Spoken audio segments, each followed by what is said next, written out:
জান্নাতের মধ্যে 8টি গেট আছে। কয়টি গেট বলেন? জান্নাতের মধ্যে দরজা কয়টা আছে? কথা বলেন। 8টা দরজা। কয়টা দরজা? 8টা দরজা।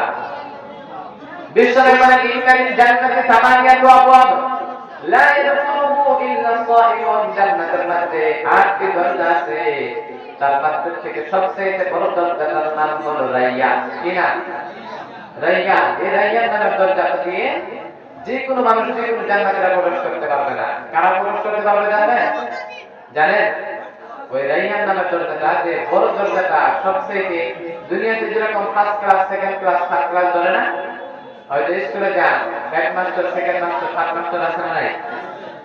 মাদ্রাসায় যান, হেড হুজুর, সেকেন্ড হুজুর, মেজু হুজুর আছে না নাই? এরকম ছোট হুজুর আছে না? ওই রকম করে জান্নাতের মধ্যে গেট, যে জান্নাতের মধ্যে দরজাগুলো আছে, ফার্স্ট দরজা আছে, সেকেন্ড দরজা আছে, থার্ড দরজা আছে, এরকম করে 8টি দরজা আছে। সবচেয়ে দামি দরজাটার নাম হলো রায়্যান।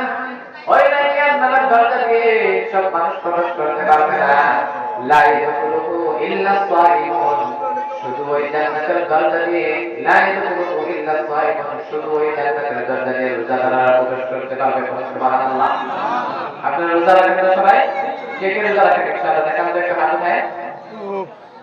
মাশাআল্লাহ, অনেকে রোজা রাখে। আল্লাহ আগামীতে রোজা রাখার জন্য তৌফিক দান করুন সকলে, আমিন। এই যারা নাকি রোজা রাখে তাদেরকে ওই জান্নাতের সবচেয়ে দামি দরজা, সবচেয়ে মর্যাদাশীল দরজা, ওই দরজা দিয়ে জান্নাতীদেরকে, রোজাদারদেরকে, তাদেরকে প্রবেশ করা করুন। সুবহানাল্লাহ। তার প্রত্যেকের দরকার আছে না? আল্লাহ সবাইকে রোজা রাখার জন্য তৌফিক দান করুন সকলে, আমিন।